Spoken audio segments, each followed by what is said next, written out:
Čaute, čaute, takže rýchle videjko, ako ja zdvíham motorku, keď mi padne. Pár razy mi už padla, nič príjemné. Ako ju zdvihnúť za mňa čo najrýchlejšie, najefektívnejšie a bez toho, aby bola za mnou, aby sa mi nestalo, napríklad keď je na tejto strane, aby napríklad z druhej strany samozrejme nemám stojan, takže nemôžem do nej džugnúť, aby sa mi prekotila. Takže aby som neriskoval, jak to robí väčšina, že si ju dá za prdela tak ja to robím takto.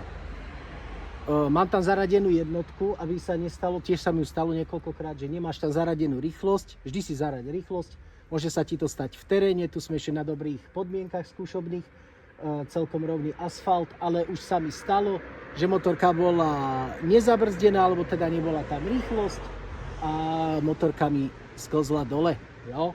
Takže chytím to, ja to robím takto. Chytím ho tu, kde je to najväčšia páka, jo? A idem spolu s nohami, jo? Bez toho, aby som sa niečo bál. Takže, tu je. A už je hore. Pozeraj, jednou rukou, dám si pekne stojan a už stojí, jo? Môžeme ešte rýchlo raz ukázať. No, dáme stojan dole, pustíme ho dole. To brzdím, nebudem mu samozrejme hádzať. Dôležité je to, aby bola pozícia tej motorky, alebo teda toho volantu takto. Vtedy máš najväčšiu tú silu, takže môžeme to spraviť.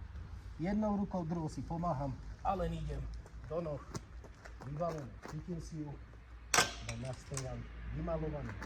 Veľa ľudí to robí zozadu, čo mi príde kokocina, lebo môže sa ti stať, že ju prevalíš, alebo to v kopci, na nejakých horších podmienkach.